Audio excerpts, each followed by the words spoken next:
तो अभी हमारा टारगेट है कि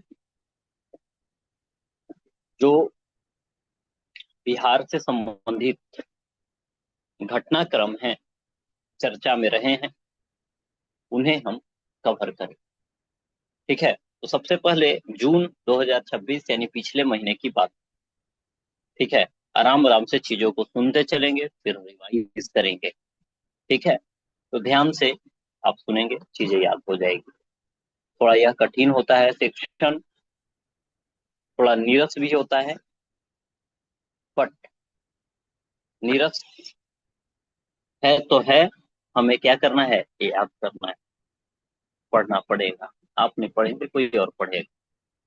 चलिए, तो जून 2026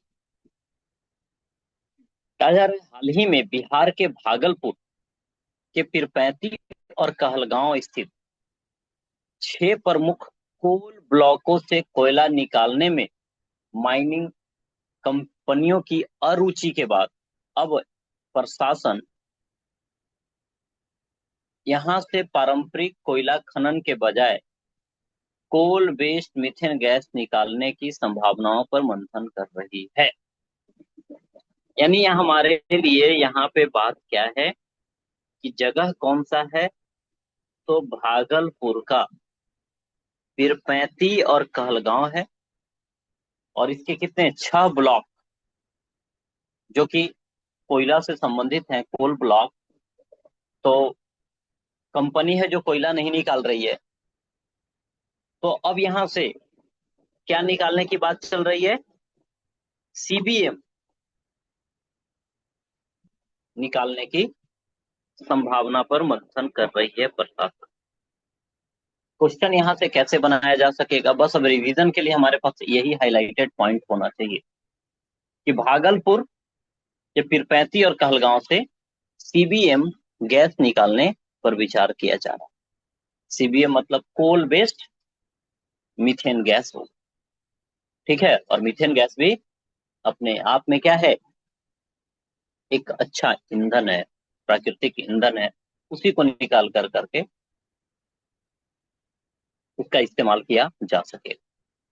तो पहला पॉइंट आपको याद हो चुका होगा, आपके दिमाग में इमेज आना चाहिए कि अच्छा भागलपुर में क्या हुआ है, कोल, है ना, कोल वेस्ट मीथेन गैस निकालने की यहाँ से बात चल रही है। ठीक है, भागलपुर का कौन सा, बोलिए, पीरपैंती दूसरा और कहलगांव, पहलगांव। हल्का। है ना, पीरपैंती है और कहलगांव है।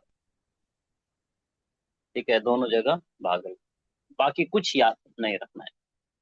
अब देखिए, बिहार विधानसभा में नेता प्रतिपक्ष कौन है, तेजस्वी यादव ने राज्य के सामाजिक सुरक्षा पेंशन भुगतान के लिए आकस्मिक निधि से कितना 3662 करोड़ रुपए के राज्य मंत्रिमंडल के निर्णय की आलोचना की है। ठीक है, आकस्मिक निधि जो होता है, एक होता है संचित निधि जिससे नॉर्मली सरकार का खजाना है, एक होता है आपातकालीन स्थिति में पैसा निकाला जाना। तो अभी आपको पता होगा कि सामाजिक सुरक्षा पेंशन आपने पढ़ा भी है, पिछली बार भी चर्चा में था कि सामाजिक सुरक्षा पेंशन, इसके लिए पहले पेंशन जो था, पेंशन की राशि 400 थी, अभी यह राशि कितनी कर दी गई है, 1100। 1100। ठीक है, उसी के लिए पैसा आकस्मिक निधि से जनरली नहीं निकाला जाता है। ठीक है, लेकिन राज्य की हालात खस्ता है, तो पैसा निकाला गया 3662 करोड़ रुपया। इंपॉर्टेंट बात नहीं है। ठीक है, क्योंकि क्वेश्चंस वहीं से बनते हैं जहां से ज्यादा सरकार की आलोचना न हो। ठीक है, आलोचना वाले क्वेश्चंस नहीं पूछे जाते हैं। विकसित भारत रोजगार और आजीविका मिशन ग्रामीण के तहत बिहार के लिए 6715 करोड़ रुपये का अंतरिम बजट आवंटित किया गया है। तो यह थोड़ा सा हमारे लिए काम का है, VV जी, राम जी। मनरेगा का नाम बदल करके VBG रामजी कर दिया है। यानी विकसित भारत रोजगार और आजीविका मिशन ग्रामीण। क्या नाम? शॉर्ट फॉर्म VBG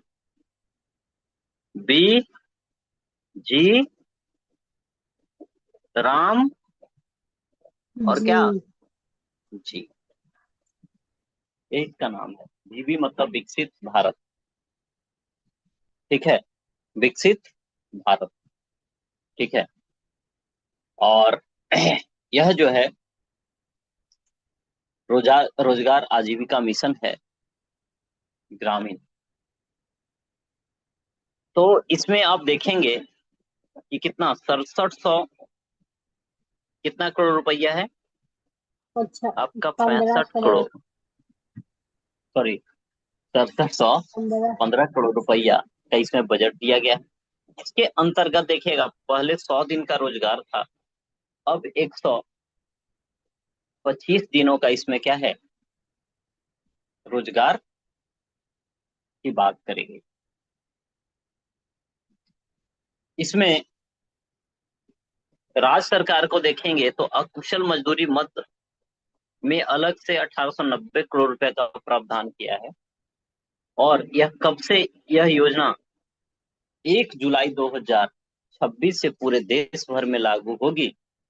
और बिहार पहला राज्य है जहां ग्रामीण महिला यानी जीविका दीदी को भी इस योजना में शामिल कर रोजगार एवं आय के अवसर प्रदान देगी।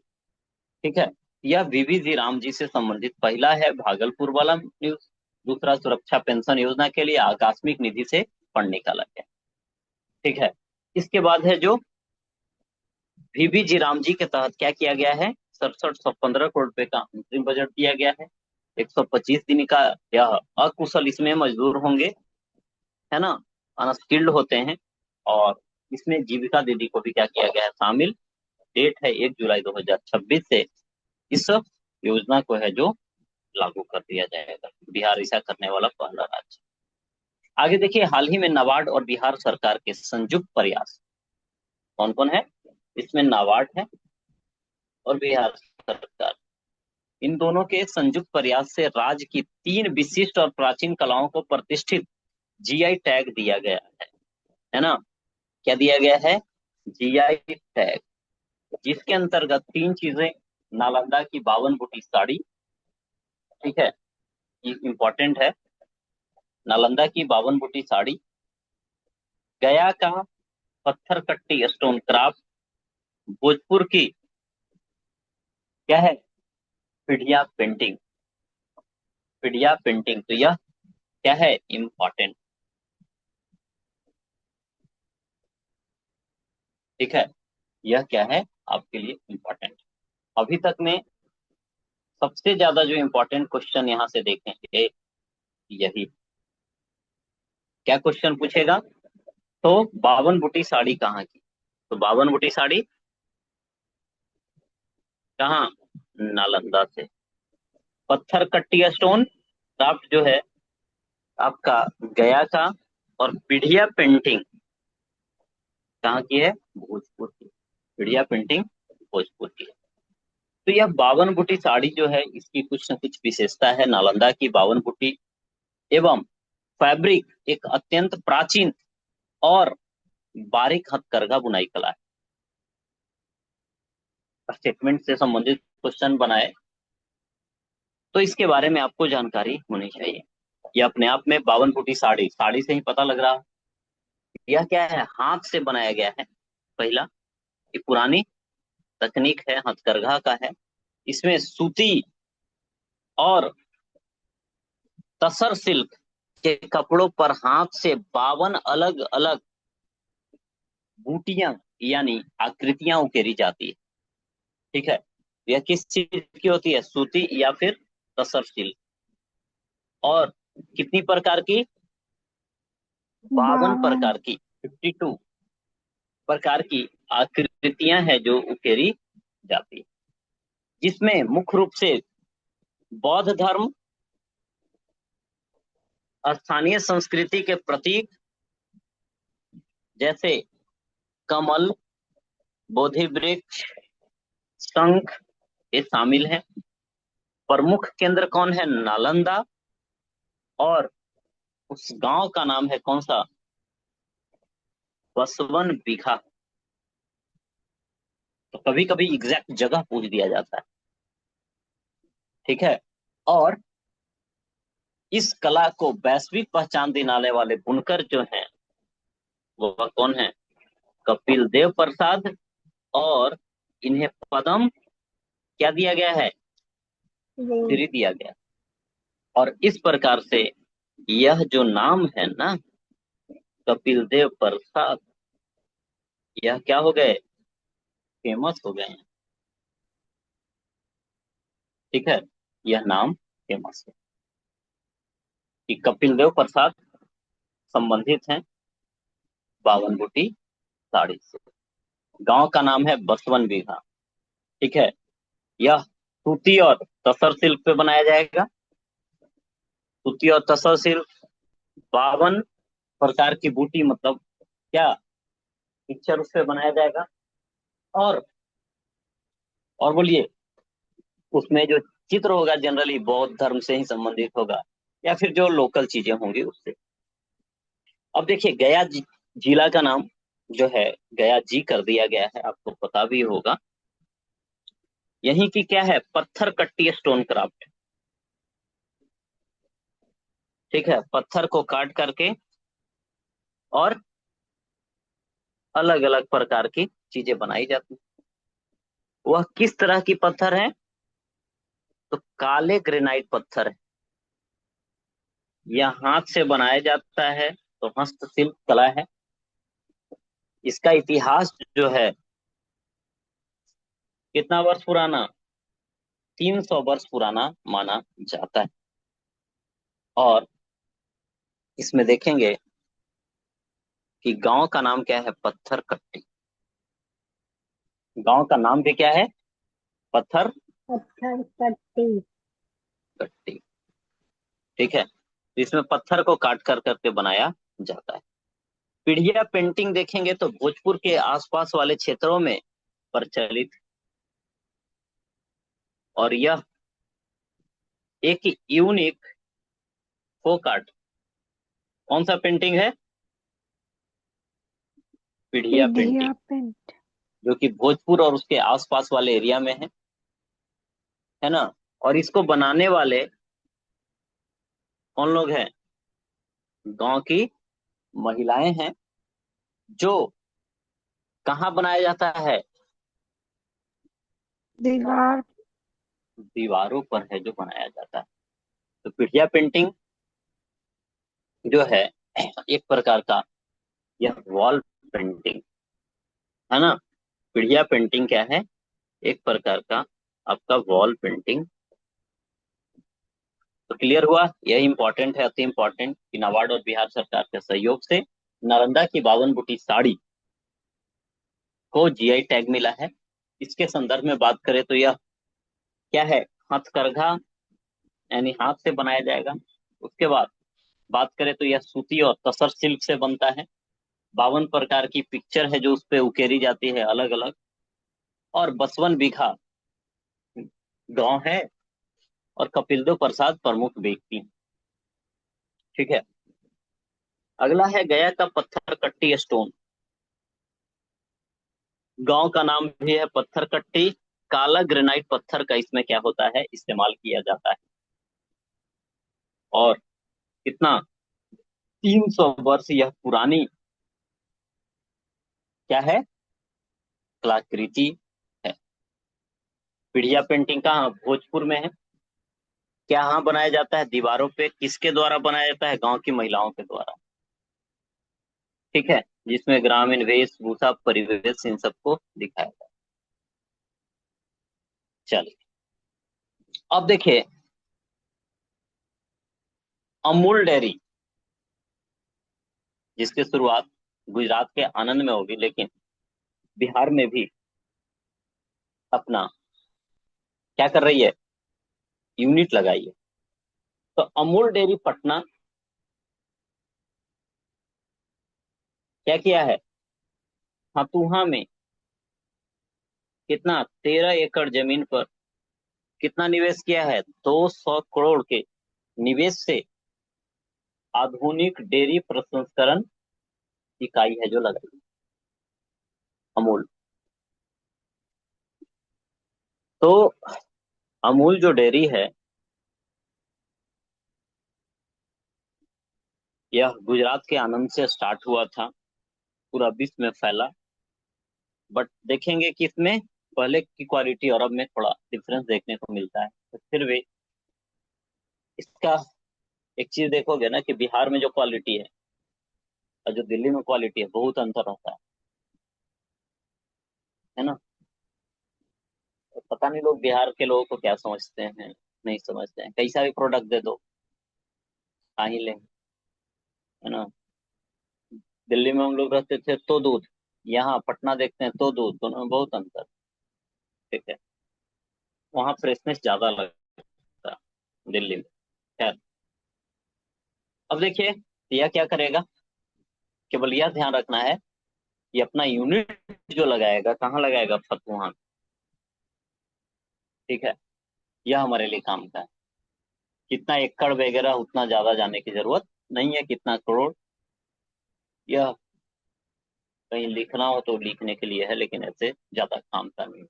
अमूल डेयरी अपना प्रोसेसिंग यूनिट लगा रही है कहाँ, फतुहा में, 200 करोड़ रुपया। देखिए, डबल IRF रैंकिंग 2026 आई। ठीक है, यह इंस्टीट्यूट को लेकर करके रैंकिंग करती है। इसके अंतर्गत देखेंगे कि इंजीनियरिंग कैटेगरी में IIT पटना जो अपना है, वह IIT पटना इंजीनियरिंग के कैटेगरी में कितने स्थान पे रहा, आई से याद रखेंगे कि 9वें स्थान पे। पिछले साल 10वें पे था, अभी यह क्या है, 9वें पे।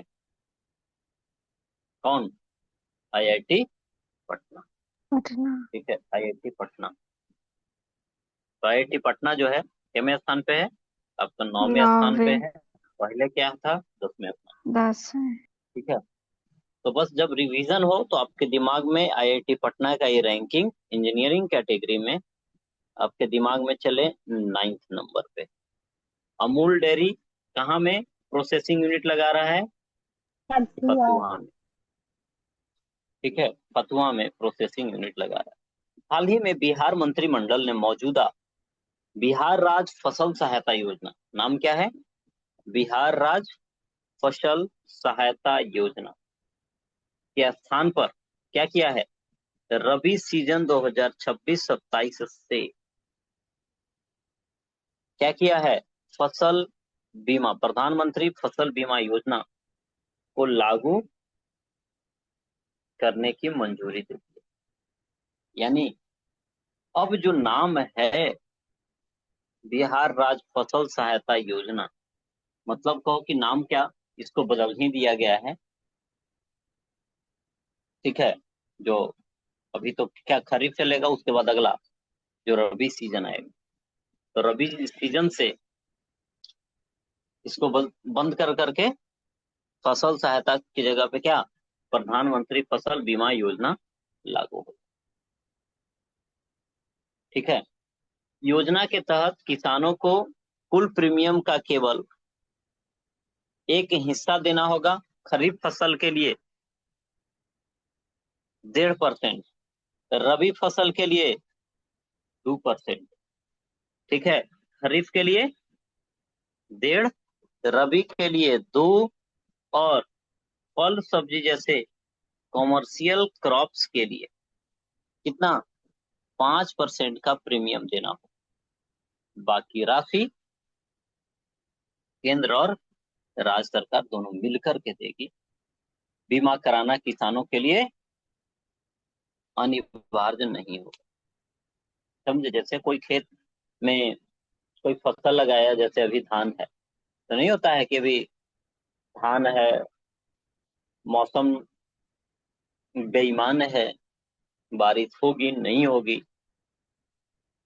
फसल खराब हो जाए, तो यदि बीमा करवाया रहेगा तो उसको क्या पैसा मिलेगा। जिसे मान लो कि किसी खेत में 100 रुपया का अनाज उपजना है, तो 1.5 रुपया ये दे कर करके बीमा करा ले, बाकी उसको सरकार देखेगी। मतलब क्या क्या देखेगी उसका, खराब हुआ फसल तो मुआवजा देगी, ठीक हुआ तो कोई दिक्कत नहीं। ठीक है, तो 1.5 रुपया खत्म होगा ऐसे, नहीं तो बचेगा। तो 1.5 रुपया खरीफ के लिए, रबी के लिए दो, और कॉमर्शियल क्रॉप्स के लिए 5 रुपए का, यानी 5% का क्या है, कॉमर्शियल क्रॉप्स के लिए कितना, 5% का प्रीमियम। रबी के लिए 2% का है, और खरीफ के लिए 1.5% का है। पैसा कौन देगी बाकी सब, राज्य सरकार। क्या किसानों के लिए अनिवार्य होगा या नहीं हो। यह है प्रधानमंत्री फसल बीमा योजना, यानी अपनी योजना बंद कर करके फसल बीमा योजना लाई जाए। अगला है बिहार के मछली के उत्पादन। देखा जाए तो मछली उत्पादन जो हुआ है, कितना हुआ है, मछली उत्पादन वित्तीय वर्ष 25-26, पिछली की बात है, 10.28 लाख टन पहुंच गया है। जो पिछले वर्ष के, पिछला वर्ष था 9.69, इस बार है 10.28। और इस प्रकार से मछली में चौथा राज्य बन गया है ना, चौथा सबसे बड़ा अंतर्देशीय मछली उत्पादक राज्य है। अंतर्देशीय मतलब समझ रहे हैं, विद इन द बाउंड्री। ठीक है, एक तो होता है समुद्र से मछली लोग मारते हैं, लेकिन यहाँ अंदर की बात। और इसमें याद रखिएगा, यह स्थान केमे नंबर का है, चौथे नंबर का है। ठीक है, कितना उत्पादन है, तो 10.28 लाख टन। ठीक है, अंतर्देशीय वाला में यह। ठीक है, फिर भी उत्पादन हम कर रहे हैं, लेकिन डिमांड कितना है, 12.9 लाख टन। समझ रहे हो, चौथे नंबर पे। इसका मतलब क्या, खाने वाले यहाँ ज्यादा है ना।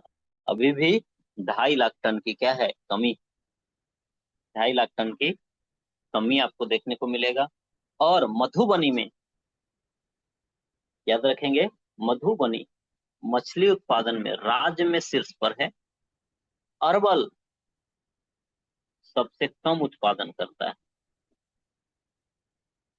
ठीक है, पड़ोसी राज्यों को सालाना कितना, 89,600 मीट्रिक टन मछली की शुद्ध आपूर्ति करने वाला राज्य भी है, यानी आस पड़ोस वाले राज्य में भी जाता है। जैसे बगल में ही बंगाल है, बगल के जिला में उत्पादन होगा उधर चला जाएगा। यूपी है, वहां के बगल का जिला से उत्पादन होगा, यूपी में भी जाता है। ठीक है, अब वहां वाला पटना तो आएगा नहीं बेचने। इट मीन्स हम क्या करते हैं, मछली का इंपोर्ट भी करते हैं। तो बोलिए, याद हुआ, मछली के उत्पादन में बिहार चौथे स्थान पे है। ठीक है, और बिहार में मधुबनी पहले स्थान पे है, और अरवल सबसे लास्ट है। ठीक है, और उत्पादन जो हम अभी कर रहे हैं, वह कितना कर रहे हैं, 10.28 लाख टन। ठीक है, यही हमारे लिए काम की बातें हैं कि बिहार मछली उत्पादन कर रहा है 10.28 लाख। ठीक है, चौथे नंबर पे है, और मधुबनी पहले नंबर पे। बाकी हम क्या करते हैं, एक्सपोर्ट भी करते हैं दूसरे राज्यों। यहाँ पे 2-3 बातें हमारे लिए काम की ही है। क्या काम की है, कि मछली उत्पादन में, मछली का उत्पादन 10.28 लाख टन। अगली बात कि चौथे नंबर पे। अगली बात कि मधुबनी पहले नंबर पे है बस। ठीक है, तो एक एक बात कितना बोला, 10.28 लाख टन। फिर चौथे नंबर पे बिहार है, और मधुबनी क्या है, पहले नंबर पे, अरवल सबसे लास्ट में। आगे देखिए, मौसम विज्ञान विभाग जो है वह क्या करेगा, आईएमडी, इंडियन मेट्रोलॉजिकल डिपार्टमेंट जो है, बिहार के दरभंगा में पहला, है ना, दरभंगा बिहार में पहला, पहला क्या करेगा भाई, तो C band Doppler, C band Doppler weather radar स्थापित करेगा, जिसके लिए आप देखेंगे ललित नारायण मिथिला यूनिवर्सिटी द्वारा मौसम विज्ञान विभाग को जमीन उपलब्ध कराई जाएगी। किसके द्वारा कराई जाएगी, ललित नारायण मिथिला यूनिवर्सिटी के द्वारा। ठीक है, इसके लिए आप देखेंगे कि केंद्र सरकार द्वारा लगभग 340 करोड़ रुपए की लागत से कुल 14 रडार लगाई जाएगी, जिसमें से दरभंगा एक प्रमुख स्थान है। यह रडार उत्तर बिहार में, है ना, यह रडार उत्तर बिहार में सटीक मौसम पूर्वानुमान और भारत नेपाल सीमा पर मौसम निगरानी के लिए एक अलग या अहम कड़ी के रूप में यह साबित होगा। यहाँ पे हमें याद क्या रखना है भाई, बोलो। अब देखिए कैसे चीजों को कवर करना है, धीरे धीरे आपको पता लग रहा हो कि इसमें जितनी बातें लिखी हुई है वो तो ठीक है कि पूरा पढ़, लेकिन हमें की पॉइंट क्या याद रखना है कि मौसम विभाग के द्वारा अपने बिहार के दरभंगा में क्या किया जा रहा है, पहला C band Doppler weather radar. अब आपको दरभंगा पता है, तो दरभंगा पता है मतलब उत्तर बिहार में, नेपाल के पास में। ठीक है, तो उस एरिया में क्या होगा, मौसम का पूर्वानुमान लग पाएगा। ठीक है, टोटल 14 रडार सरकार लगा रही है, उसमें से अपने दरभंगा में भी लगाए जाएंगे। और इसके लिए जमीन कौन देगा, जमीन, ललित नारायण मिथिला है ना, university. LNMU, Lalit Narayan Mithila university के द्वारा। ठीक है, तो इसमें तो कुछ ज्यादा दिमाग में रखना नहीं है ना, यहाँ पे बातें क्लियर हो क्या, कि आईएमडी दरभंगा में पहला C band Doppler weather radar. ठीक है, C band Doppler weather radar लगाएगा, कहाँ, दरभंगा में। LNMU जमीन देगा, और भी उत्तर बिहार में मौसम से संबंधित अच्छा पूर्वानुमान लगा पाएगा। तो बड़ा अच्छा कर रहा है ना मौसम विभाग, पहले से बहुत अच्छा कर रहा है। आप देखेंगे कि बारिश वगैरह होने वाली होगी या कुछ घटना होने वाली हो, तो अलर्ट पहले भेज देता है। भले कभी कभी गलत अलर्ट आएगा, लेकिन अलर्ट तो आ रहा है। ठीक है, अभी जैसे तत्काल में, अभी जैसे हम अभी पढ़ रहे हैं, मौसम गड़बड़ है। ठीक है, तुम्हें भी मैसेज आना शुरू हो जाएगा कि अगले कुछ घंटों में क्या होगी, पटना और उसके आसपास क्षेत्रों में बारिश होगी। और अभी बारिश संभवतः शुरू हो चुकी है। ठीक है, चलिए, दरभंगा एकदम दिमाग में फिट बैठाइए। बस एक बात करें तो दरभंगा में डॉपलर रडार बन रहा है, सी बैंड डॉपलर रडार, यह बात हुई। इसके बाद देखिए, मुख्यमंत्री सम्राट चौधरी ने बिहार में अंतर्राष्ट्रीय खेलों के लिए ओलंपिक स्तर की सुविधा विकसित करने की घोषणा की। इसके साथ ही मुख्यमंत्री और भी घोषणा किया। तो घोषणा तो है, लेकिन अंतर्राष्ट्रीय खेलों के लिए क्या होना चाहिए, ओलंपिक लेवल की सुविधाएं विकसित। अन्य घोषणा, अन्य प्रमुख घोषणा में क्या है कि सभी प्रखंड में बन रहे आउटडोर स्टेडियम का संचालन और रख रखाव triple P model, triple P यानी triple P, public private partnership model पे की जाएगी। इसके बाद राजगीर स्थित अंतर्राष्ट्रीय, तो देखिए सभी प्रखंड में बन रहा है, पहला याद ध्यान रखना है, आउटडोर स्टेडियम। ठीक है, तो पहला तो यही क्वेश्चन बन गया कि कितने प्रखंड में बनेगा। याद है हमारे यहाँ कितने प्रखंड है, 534 प्रखंड। ठीक है, तो सभी प्रखंड में यानी 534 जगह बनेगा। ट्रिपल पी मॉडल पे रख रखाव संचालन भी होगा और उसका रख रखाव भी। राजगीर जो है हमारा अंतर्राष्ट्रीय क्रिकेट स्टेडियम और स्पोर्ट कॉम्प्लेक्स, कॉम्प्लेक्स लग गया मतलब इसमें कई सारी चीजें होती। इसको निर्माण करना है इसी साल 2026 तक, यह हमारा टारगेट। ठीक है, इसके बाद पटना में मोन्यूल हक स्टेडियम है, इसको वर्ल्ड क्लास बनाना है। और इसके लिए बिहार सरकार क्या कर रही है, बीसीसीआई और बीसीए के साथ मिलकर करके काम कर रही है। इसके अलावा पुनपुन प्रखंड के डुमरी में, कहा, डुमरी में नया अंतर्राष्ट्रीय स्तर का खेल परिसर विकसित किया जाएगा। डुमरी एक नया स्टेशन भी बनाया है। ठीक है, और यहाँ बहुत ज्यादा डेवलपमेंट का स्कोप खुल चुका है। ठीक है, जंक्शन बनने के कारण बिहार में खेल संस्कृति को बढ़ावा देने के लिए पंचायत स्तर पर क्या किया जाएगा, पंचायत खेल क्लब का गठन किया जाएगा। खेल उत्सव होंगे।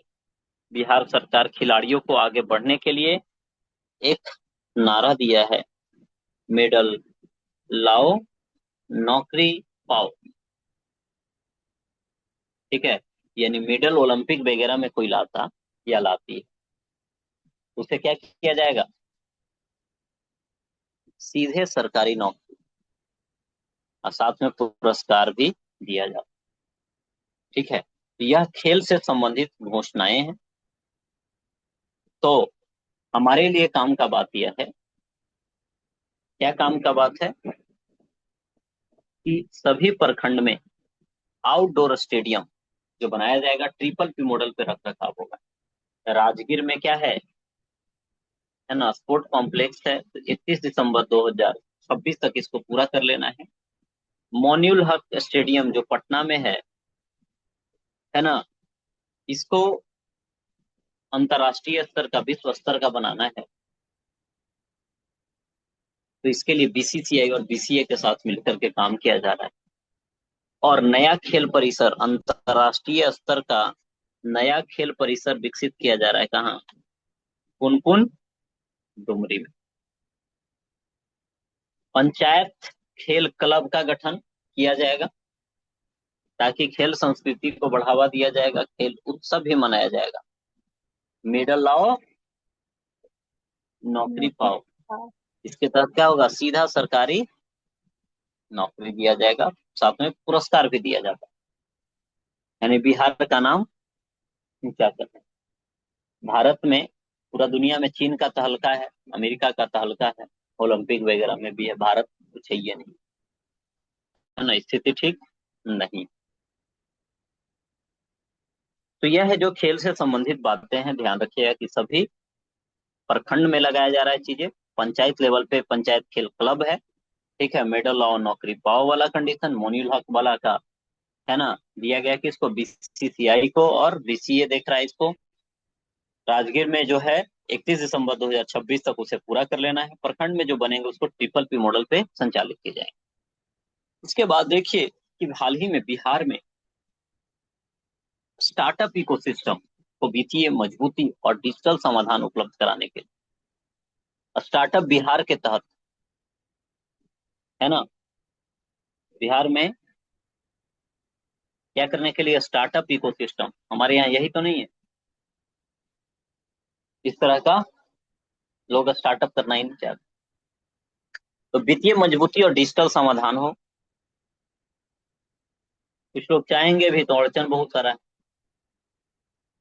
तो इसको उपलब्ध कराने के लिए स्टार्टअप बिहार, यह पॉइंट हमारे लिए थोड़ा अच्छा है, ठीक है। नाम क्या है? स्टार्टअप बिहार के तहत उद्योग विभाग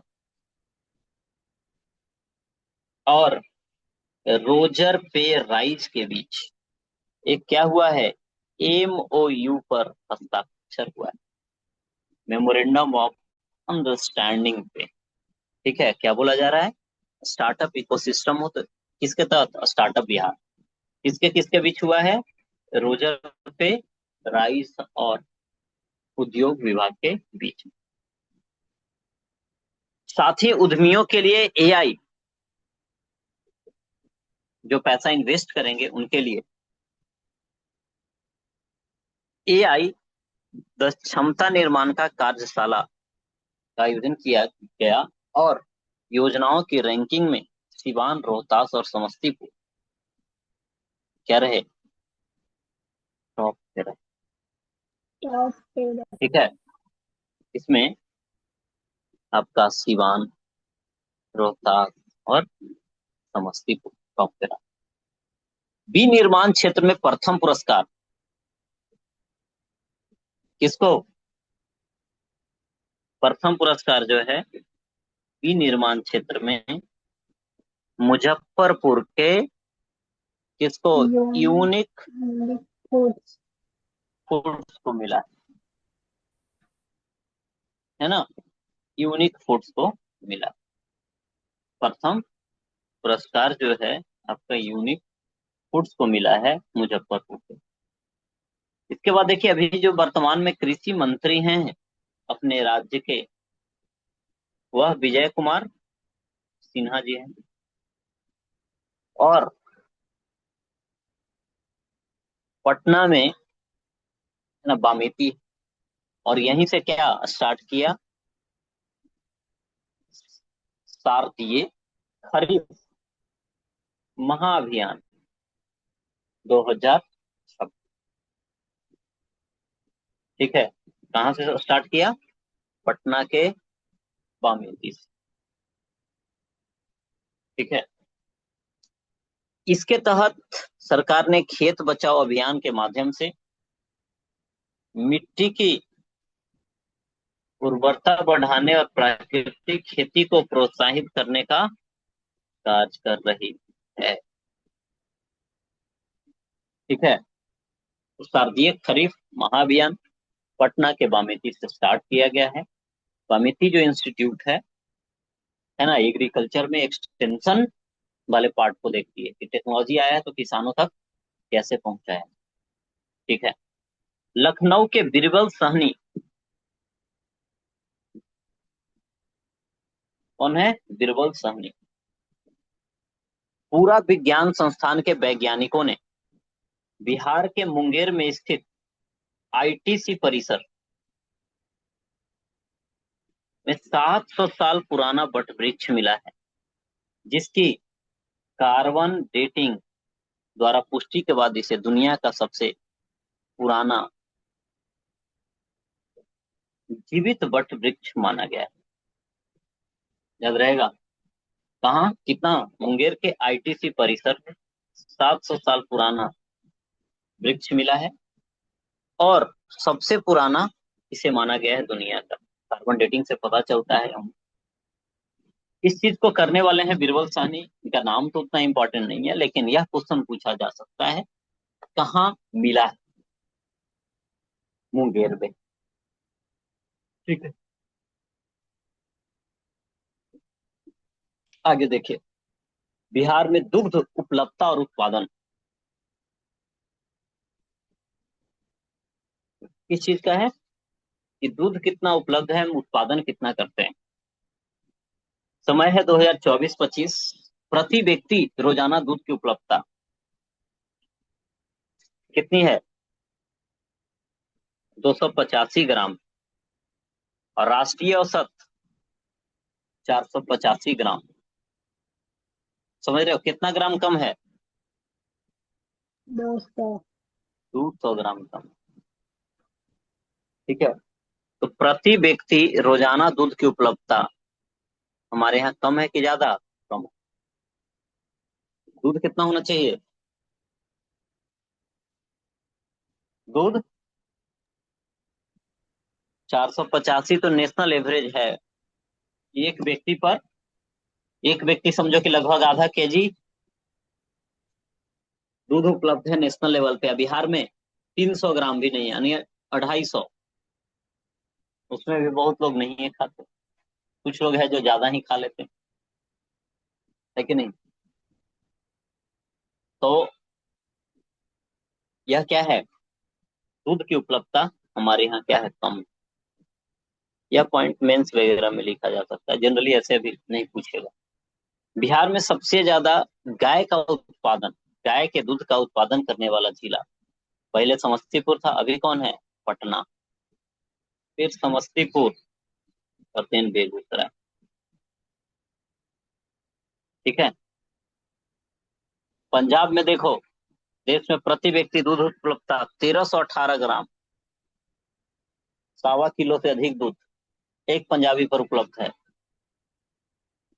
हमारे यहाँ 285। डिफरेंस देख रहे हैं कितना ज्यादा का है? 1 लीटर का डिफरेंस।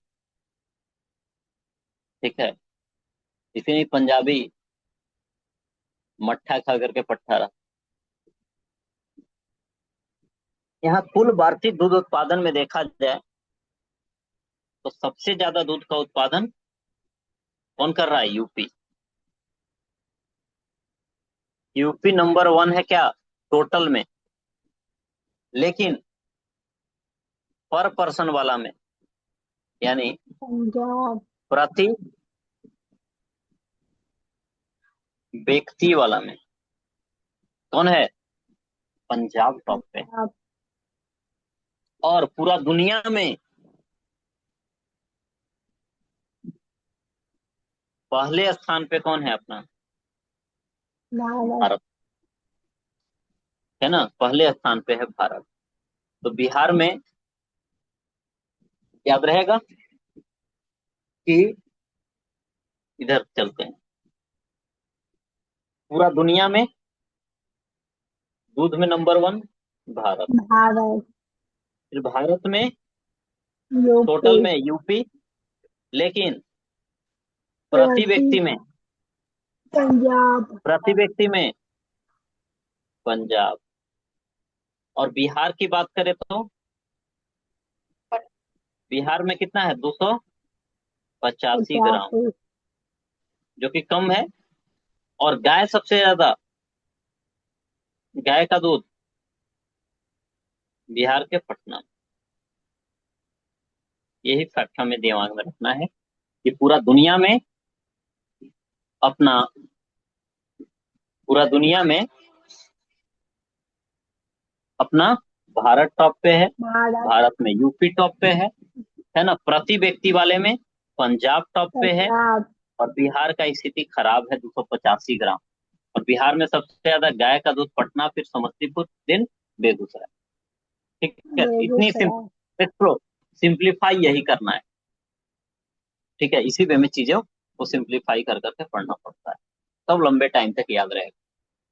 ठीक है, टाइम लगेगा उसमें, लेकिन अच्छा हो जाएगा, कॉन्फिडेंस आ जाएगा। अब देखिए, स्वच्छता सर्वेक्षण की बात करें 2025-26, इसके अंतर्गत आम जनता से सफाई व्यवस्था की ऑनलाइन फीडबैक लेने के मामले में, ठीक है, आम जनता से फीडबैक ले रहा हूं ऑनलाइन। इस मामले में पटना कितने स्थान पे रहा? तीसरे स्थान पे तीसरे रहा। स्थान पे। लखनऊ पहले इंदौर दूसरे। और इंदौर दूसरे। दूसरे स्थान पे रहा।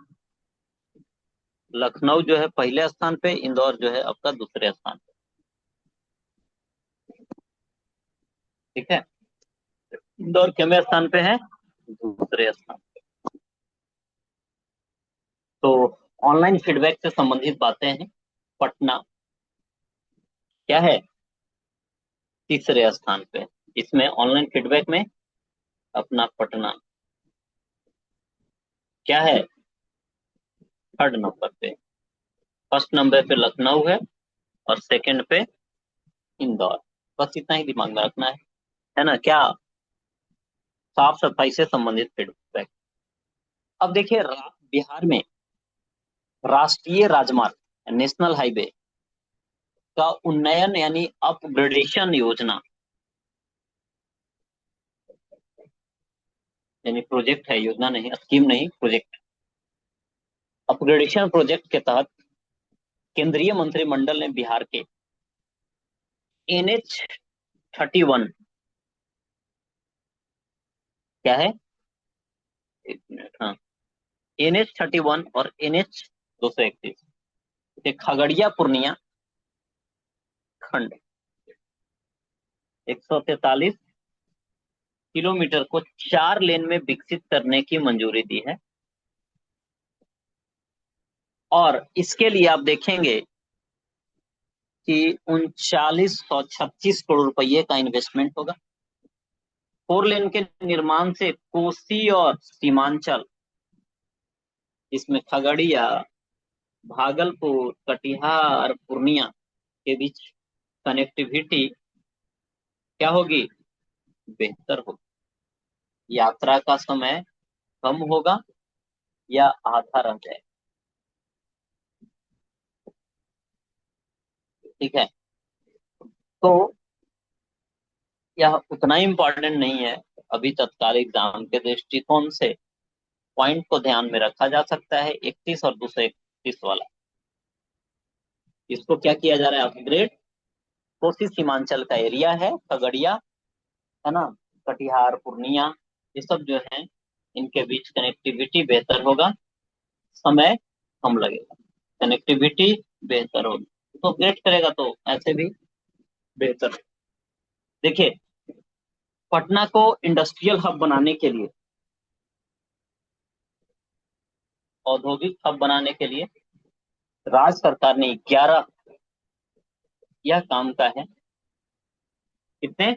11 मेगा इंडस्ट्रियल पार्क, और 38 जिलों में, सभी 38 जिला में फूड पार्क। देख रहे हैं क्या है? 38 जिला में फूड पार्क बनाया जा रहा है।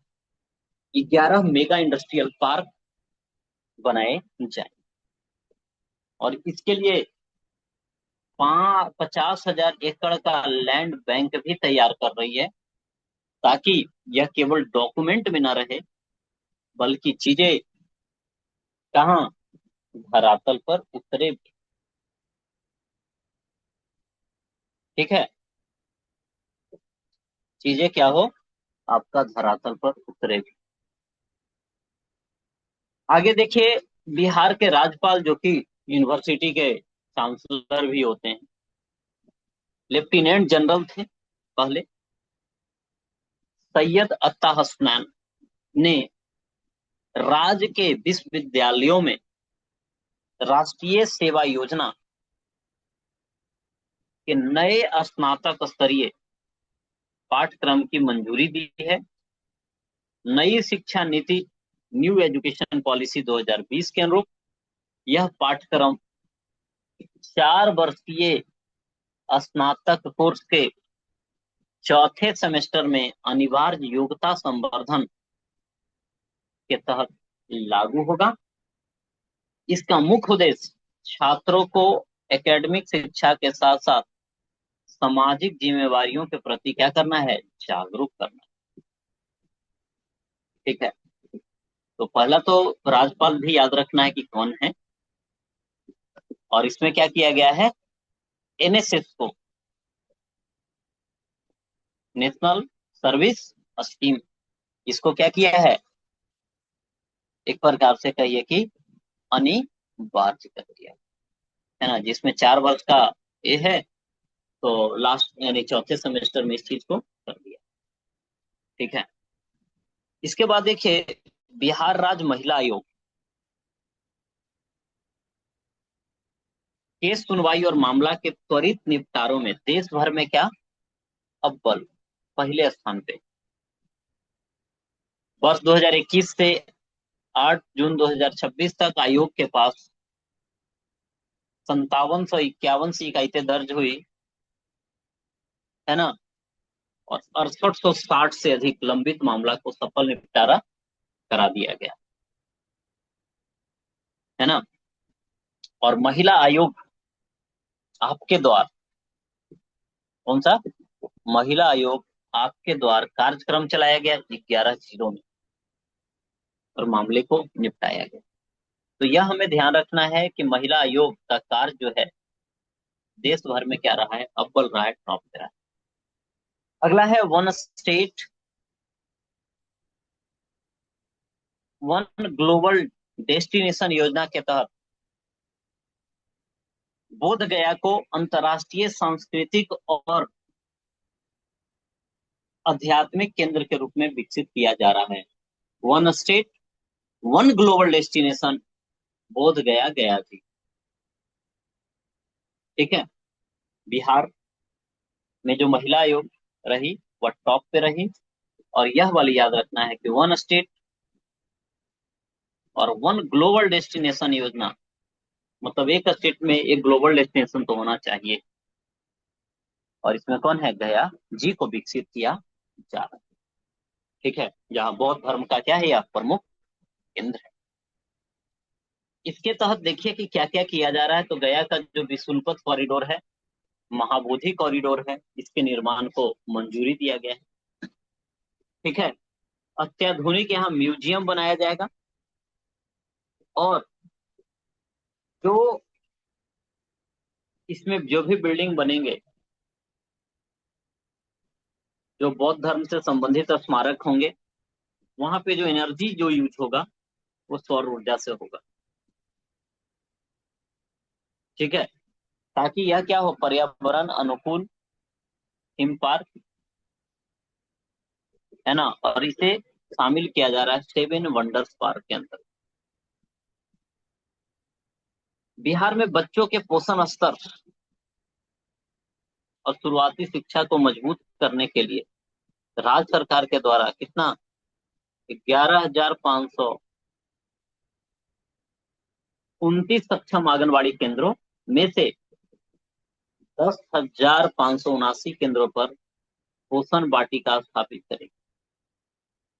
ठीक है, ताकि बच्चों में क्या हो, पोषण की गुणवत्ता में सुधार। बिहार में वर्तमान में फार्मर रजिस्ट्री यानी फार्मर रजिस्ट्री और एग्री स्टैक योजना मिशन मोड पर चलाई जा रही है, जिसके तहत लाखों किसानों को क्या किया जा रहा है, एग्री स्टैक के तहत डिजिटल आईडी से जोड़ा जा रहा है। ठीक है, फार्मर रजिस्ट्री और एग्री स्टैक योजना, इसके तहत क्या है, डिजिटल आईडी उनकी बनाई जा रही है और उन्हें क्या किया जा रहा है, जोड़ा जा रहा। इसके बाद देखिए, जून 2026 में संपन्न हुए बिहार विधान परिषद का द्विवार्षिक बिहार विधान परिषद होगा, कहीं का भी विधान परिषद होगा तो क्या होगा, द्विवार्षिक चुनाव हो।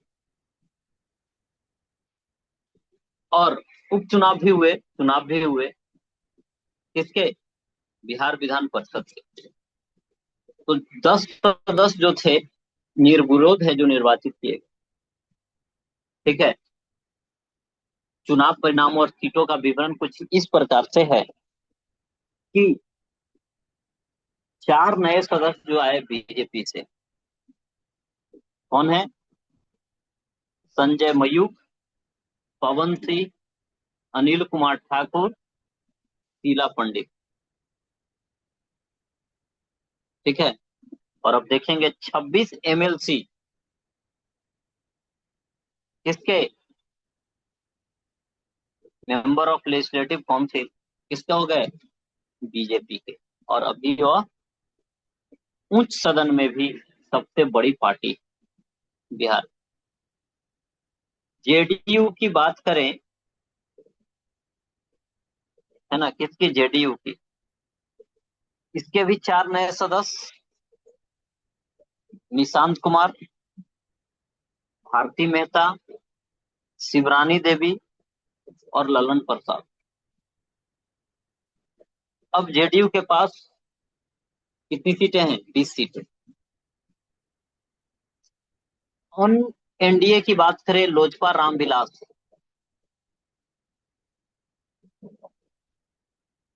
से अशरफ अंसारी ने भी जीत दर्ज की और ये पहले सदस्य हैं पार्टी।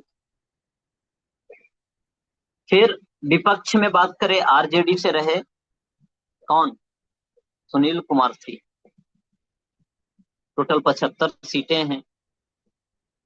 इसमें भी वर्तमान में 26 सीटें बीजेपी के पास, 20 सीटें जेडीयू के पास हैं, बाकी और भी हैं अलग अलग। तो नाम उतना तो खैर इंपॉर्टेंट नहीं है, ठीक है,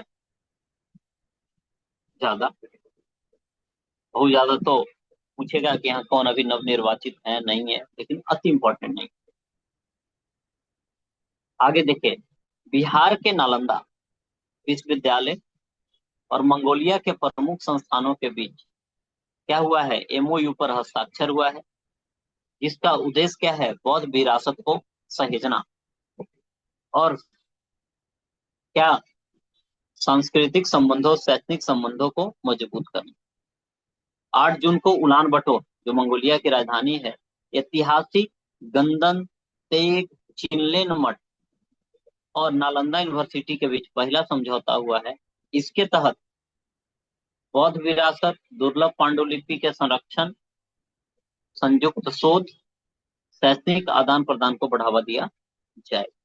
9 जून को क्या हुआ, नेशनल यूनिवर्सिटी ऑफ मंगोलिया के साथ दूसरा समझौता किया गया। इसके तहत धर्म अध्ययन, बौद्ध दर्शन, इतिहास, पारिस्थितिकी, संस्कृति, तिब्बत भाषा जैसे विषयों का सहयोग पर विस्तार किया जाएगा। वन सर्वेक्षण द्वारा जारी अत्यंत सघन श्रेणी, सघन वन श्रेणी में बिहार के अंतर्गत आप देखेंगे इस सघन वन में पश्चिमी चंपारण आपका टॉप पे है, ठीक है, मुंगेर है जो दूसरा, जमुई है जो तीसरा, लखीसराय चौथा है, ठीक है। किसको कहा जाता है, जहां पे वृक्ष का आच्छादन 70% या उससे अधिक हो जाए तो सघन वन के अंतर्गत आ जाता है। 5 जून को ऐसे पर्यावरण दिवस मनाया जाता है, लेकिन प्रतिवर्ष 5 जून को संपूर्ण क्रांति दिवस के रूप में मनाया जाता है ना। इसी दिन क्या हुआ था, 5 जून को पटना के गांधी मैदान से संपूर्ण क्रांति का आह्वान किसने किया था, जयप्रकाश नारायण, ठीक है, जयप्रकाश नारायण। और इनका जन्म है जो किताब दिया में हुआ। तो 5 जून को संपूर्ण क्रांति दिवस है जो मनाया जाता है, ठीक है। एक तो पर्यावरण दिवस मनता ही है, साथ में यह भी। इसके बाद बिहार सरकार ने प्रधानमंत्री मत्स्य संपदा योजना के तहत कहा, भोजपुर के बंसौर मछली बीज फार्म में 31.21 करोड़ रुपए की लागत से एक इंटीग्रेटेड एक्वा पार्क बनाने की मंजूरी दी, ठीक है। कहाँ इंटीग्रेटेड एक्वा पार्क बन रहा है आपका, भोजपुर। 10 जून 2026 से अन्य राज्यों से बिहार में प्रवेश करने वाले लघु खनिज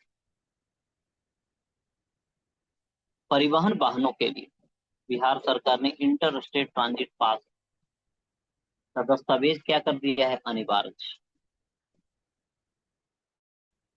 ठीक है। इसके तहत खान एवं भूतत्व विभाग ने इंटर स्टेट ट्रांजिट पास के लिए पोर्टल भी लॉन्च किया है, जिसका उद्देश्य अवैध खनन और खनिज परिवहन पर रोक लगाना अनिवार्य कर दिया है।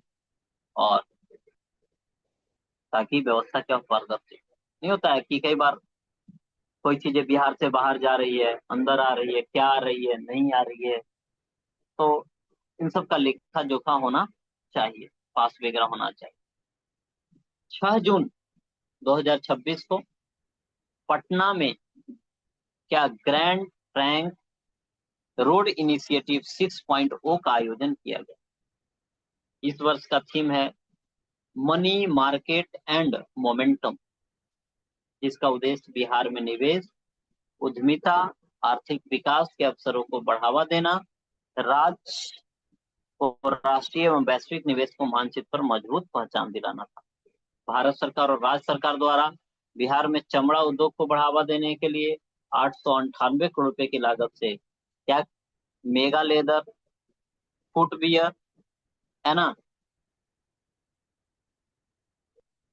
एसेसरीज क्लस्टर की योजना चलाई जा रही है। और यह पहल भारतीय फुटवियर एवं चमड़ा कार्यक्रम के तहत क्रियान्वित की जा रही है। बिहार में इन परियोजनाओं का दो प्रमुख स्थान पे विकास किया जा रहा है।